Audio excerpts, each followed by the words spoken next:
Assalamualaikum warahmatullahi wabarakatuh. Perkenalkan, saya Rizka Indriana, calon guru penggerak Angkatan 11 Kabupaten Oku Timur. Pada kesempatan kali ini akan berbincang-bincang dengan kepala sekolah di instansi saya, yaitu SMA Negeri 1 Blitar 3, yaitu dengan Bapak Suyanto. Assalamualaikum Bapak. Waalaikumsalam warahmatullahi wabarakatuh. Bagaimana Pak kabarnya hari ini Pak? Alhamdulillah sehat walafiat. Alhamdulillah ada sesuatu. Baik Pak, Alhamdulillah. Jadi tujuan saya kali ini adalah untuk memenuhi tugas demonstrasi kontekstual modul 3.1 tentang pengambilan keputusan dengan nilai-nilai kebajikan Pak. Boleh dimulai Bapak? Boleh. Oke. Ada beberapa hal yang ingin saya tanyakan kepada Bapak Suyanto. Yang pertama adalah bagaimana sih Bapak dapat mengidentifikasi kasus-kasus yang merupakan dilema etika atau rujukan moral selama Bapak menjadi pemimpin? Kasus-kasus dilema etika dan rujukan moral yang kami perhatikan di sekolah ini, kami selalu melibatkan semua stakeholder, dimulai dari guru, kemudian wali kelas, kemudian guru BP, dan wakil-wakil, di mana itu semua stakeholder itu kami selalu tanyakan apa permasalahan dari etika apa yang muncul, kemudian rujukan moral yang ada di sekolah. Itu kan kampung inventarisasi kira-kira mana yang sangat kita prioritaskan untuk diselesaikan. Jadi pada intinya memanfaatkan kolaborasi dengan stakeholder yang ada di sekolah ini ya Pak? Ya. Baik, selanjutnya adalah bagaimana sih Bapak menjalankan pengambilan keputusan di sekolah ini, terutama untuk kasus-kasus di mana ada dua kepentingan yang sama Pak. Jadi bagaimana mengambil keputusan dengan permasalahan yang sama-sama benar seperti itu? Kalau ada suatu permasalahan yang timbul baik di guru maupun di siswa, kalau semua itu selalu menimbulkan suatu dilematis karena dua-duanya itu benar. Akan tetapi kita selalu menimbang ya, kira-kira mana yang menimbulkan dampak, nanti yang dampak yang negatif itu akan kita pikirkan. Jadi kita ambil sedikit mungkin dampak negatif yang timbul akibat keputusan itu, sehingga keputusan itu menjadi baik untuk kedua-dua. Itu seperti itu. Baik, jadi tetap ada pertimbangan dalam setiap pengambilan keputusan ini Pak ya. Lalu langkah-langkah atau prosedur seperti apa yang biasa Bapak lakukan selama ini? Dalam keputusan biasanya kami selalu menginventarisir permasalahan-permasalahan yang timbul, apa saja permasalahan itu, kemudian kita cari permasalahan itu sehingga nanti di dalam mengambil keputusan itu akan berakibat yang baik terhadap keputusan itu sendiri. Baik, yang saya tangkap adalah langkahnya menginventaris Pak ya, mengidentifikasi dan melihat dampaknya seperti apa setelah pengambilan keputusan tersebut. Pertanyaan selanjutnya nih Pak, hal-hal apa saja yang selama ini Bapak anggap efektif dalam pengambilan keputusan pada kasus-kasus dilema etika? Coba diulangi lagi, nanti kurang paham tadi pertanyaan. Hal-hal apa saja yang selama ini Bapak anggap efektif dalam pengambilan keputusan? Jadi yang sudah saya lakukan untuk efektivitas pengambilan keputusan itu, misalnya misalkan anak, permasalahan. Dimana kalau ada anak yang bermasalah, itu kami selalu merunut apa permasalahan anak itu, di mana permasalahan itu kita urai,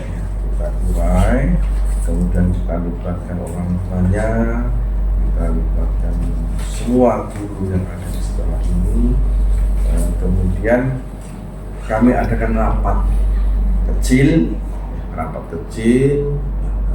misalnya dari kelas, kemudian guru PP dan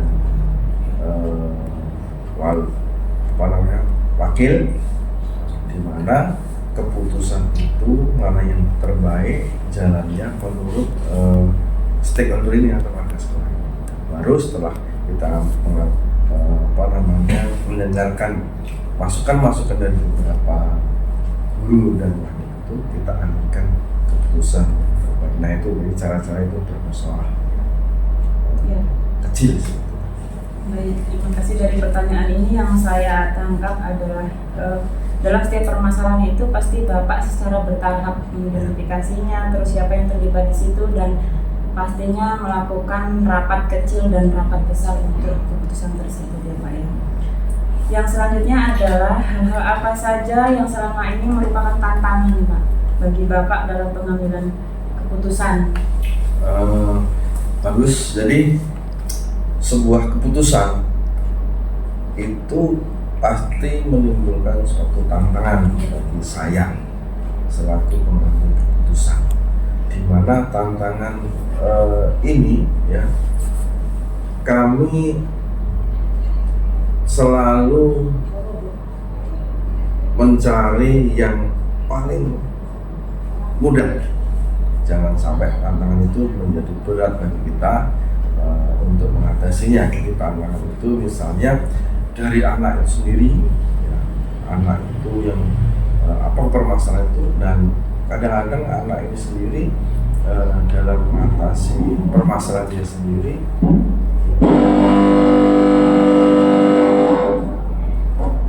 jadi tantangan dari anak ini yang sangat menjadi dilematis kita tentang misalkan permasalahan yang ada di rumah dia. Jadi itu tantangan yang mungkin agak berat. Jadi bagi Bapak selama ini, pengalaman Bapak selama menjadi pemimpin, tantangan terberat bagi Bapak adalah peserta didik itu sendiri Pak ya. Ya. Selanjutnya adalah apakah Bapak memiliki sebuah jadwal tertentu dalam sebuah penyelesaian kasus? Apa Bapak langsung menyelesaikan di tempat atau memiliki sebuah jadwal untuk menyelesaikannya? Bentuk atau prosedur seperti apa yang Bapak jadwalkan? Saya kira untuk jadwal, kita lihat kondisi dan situasi yang terjadi di lapangan, karena permasalahan kasus itu tidak semerta-merta ada timbul setiap hari, tapi kasus itu timbul dengan insidentil. Nah, kasus itu insidentil kan kita kumpulkan, kemudian setelah kumpulkan, kemudian suatu saat sudah kira-kira itu menurut saya itu sudah tepat untuk diselesaikan, maka waktu itulah kita panggil warga sekolah stakeholder itu untuk menyelesaikan permasalahan. Jadi jadwal itu tidak terjadwal secara khusus, tapi secara lihat kasus per kasus. Baik, berarti pada intinya yaitu kondisional atau fleksibel ya. Ketika ada permasalahan, bagaimana kita secepat mungkin menyelesaikannya. Selanjutnya Pak, adakah seseorang atau faktor-faktor apa yang selama ini mempermudah dan membantu Bapak mengambil keputusan? Saya kira saya selaku pemimpin di sini dalam mengambil keputusan ini saya sangat berterima kasih kepada rekan-rekan guru, kemudian wali murid, kemudian PP, wali kelas, kemudian wakil, itu selalu mendukung apa yang menjadi persoalan dan keputusan saya untuk dilaksanakan dengan bersama-sama atas tanggung jawab bersama-sama. Baik, berarti warga sekolah juga sangat membantu Pak Ya, dan ya. wali murid tentunya. Ya. Ini pertanyaan terakhir Pak. Dari semua hal yang telah Bapak sampaikan tadi, pembelajaran apa yang dapat Bapak petik dari pengalaman Bapak dalam mengambil keputusan?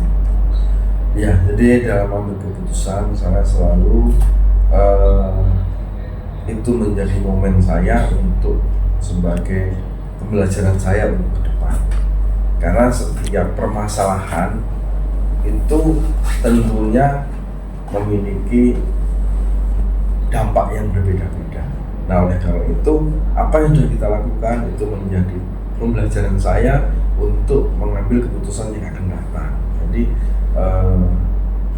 bukan hanya di sekolah kita sendiri, tapi sekolah-sekolah, misalkan saya di sini, keputusan di sini saya selalu belajar dari apa yang sudah saya lakukan di sekolah yang tempat yang lain. Tentunya dengan melihat kondisi situasi sosial budaya ada di sekolah yang kita pimpin pada saat itu terus menjadi pembelajaran saya. Jadi pada intinya kita selalu belajar dari pengalaman. Ya. Baik, itu saja obrolan kita pada pagi hari ini Pak. Terima kasih banyak Pak ya. Begitulah obrolan kami pada pagi hari ini. Saya calon guru penggerak dengan Bapak Kepala Sekolah SMA Negeri 1 Blitang 3 yaitu Bapak Suryanto. Terima kasih banyak, semoga bermanfaat. Wassalamualaikum warahmatullahi wabarakatuh.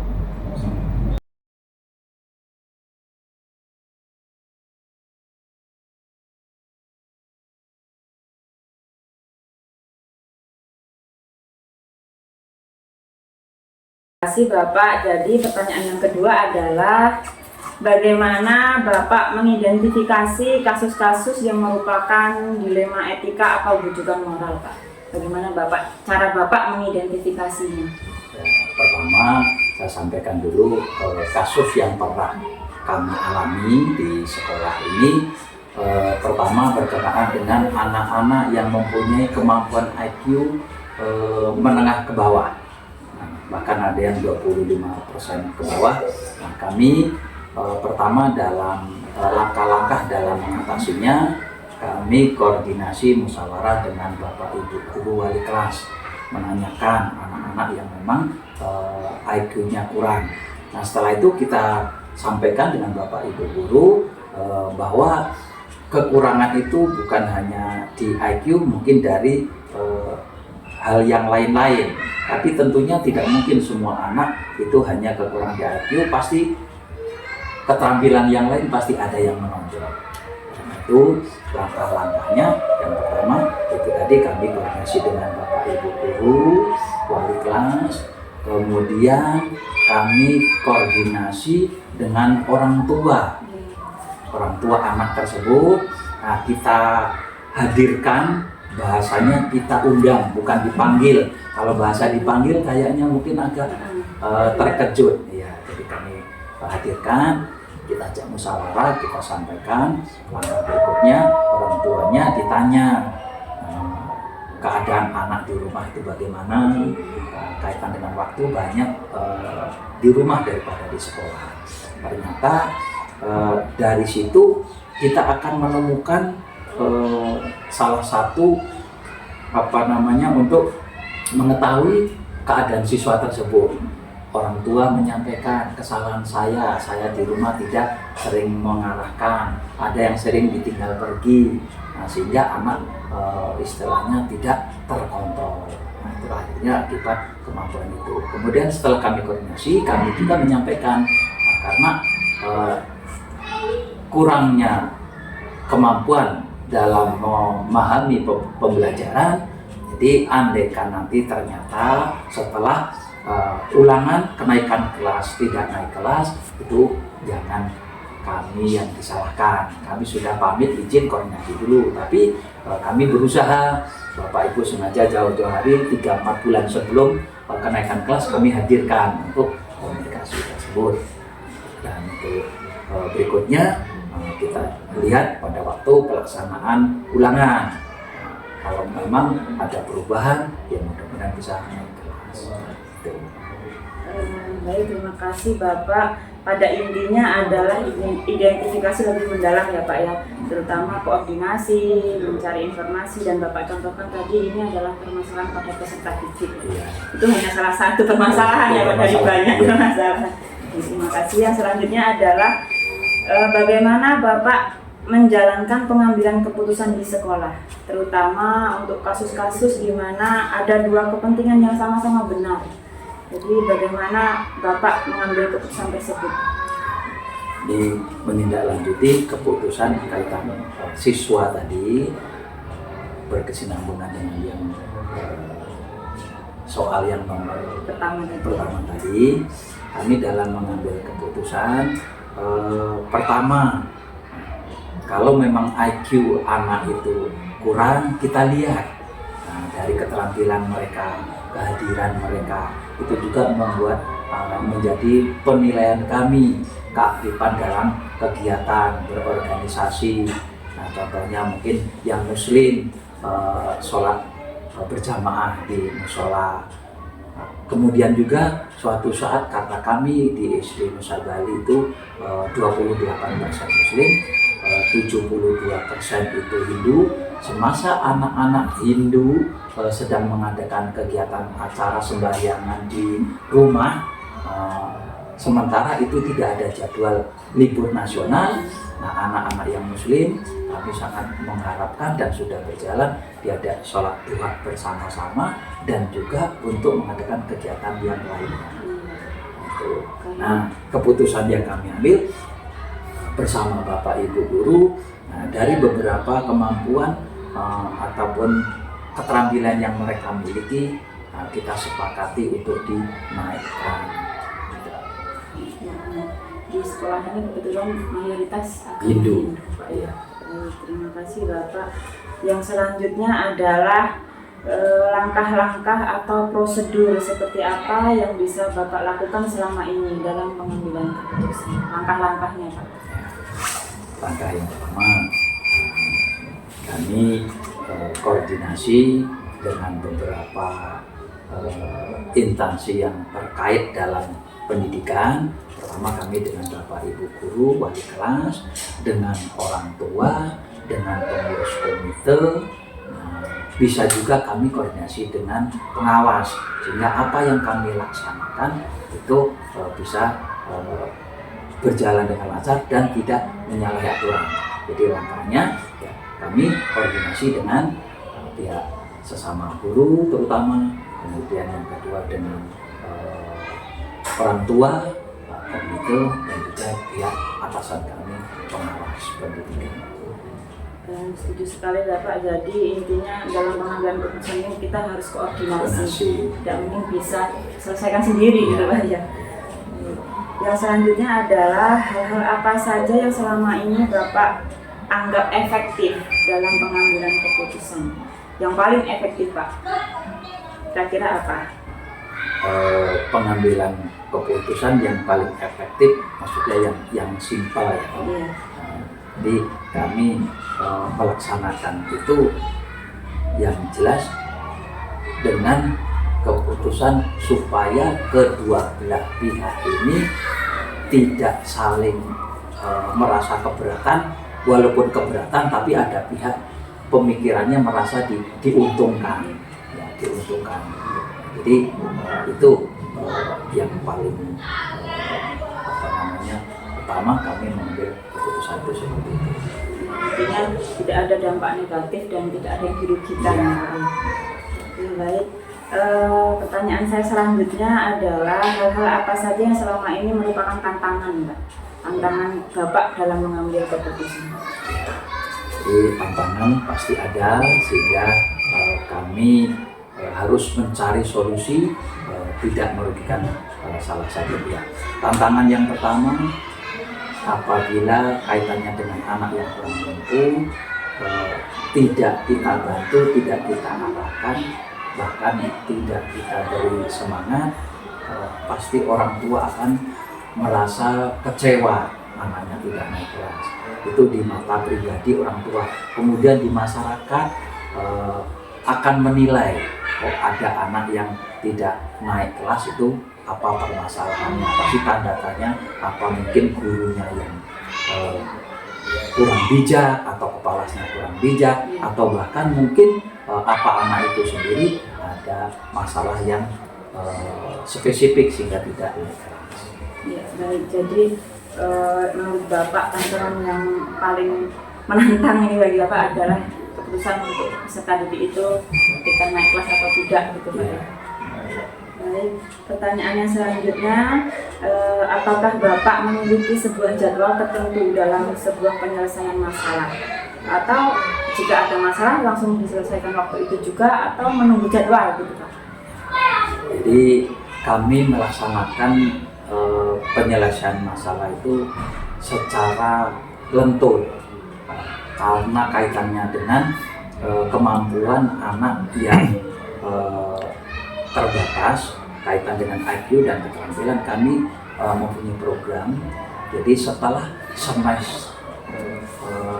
semester 1 kurang lebih 3 bulan mau kenaikan kelas, kami koordinasi dengan wali kelas, nanya siapa yang kurang mampu, orang tuanya kita hadirkan. Setelah dihadirkan kita ajak ngomong supaya tahu bahwa anak itu gimana, karena mungkin sekian bulan lagi mau ulangan kenaikan kelas, sehingga supaya berjalan dengan lancar. Harapannya orang tua pasti mau naik kelas.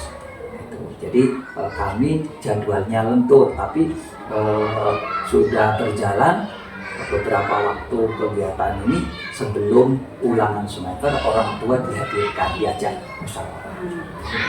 Oke, jadi saya tangkap adalah fleksibel Pak ya jadwalnya. Namun pasti ada yang sesuai jadwal, ada yang langsung diselesaikan saat itu juga gitu kan Pak ya permasalahan itu. Lalu selanjutnya, adakah seseorang atau faktor-faktor yang selama ini mempermudah dalam membantu Bapak dalam mengambil keputusan, terutama dalam dilema etika?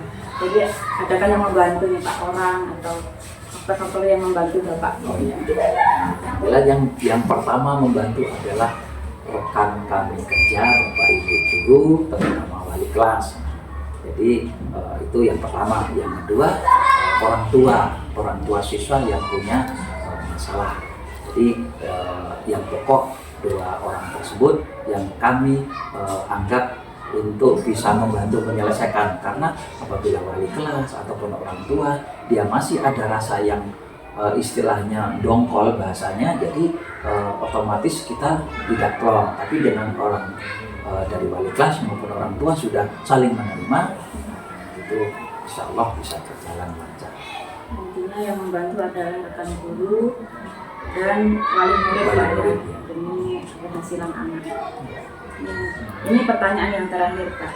Dari semua hal yang telah Bapak sampaikan tadi, pembelajaran apa yang dapat Bapak petik dari pengalaman Bapak mengambil keputusan? Pelajaran apa yang dapat Bapak petik? Ya, setelah kami menyelesaikan beberapa masalah tersebut, tentunya dari tahun ke tahun itu harus lebih baik lagi dan harus lebih fleksibel lagi dalam mengambil keputusan, sehingga harapan dari pihak sekolah, Bapak Ibu guru, orang tua, komite, seluruh warga sekolah, keadaan sekolah ini tetap kondusif dan anak-anak selangkah lebih baik lagi ke depannya. Intinya belajar dari pengalaman terus Pak ya. Ya. Terima kasih banyak Bapak atas waktunya. Semoga obrolan kita ini dapat bermanfaat. Ya, sama-sama. Sehat selalu Bapak. Amin. Terima kasih Amin. banyak. Assalamualaikum. Waalaikumsalam warahmatullahi wabarakatuh.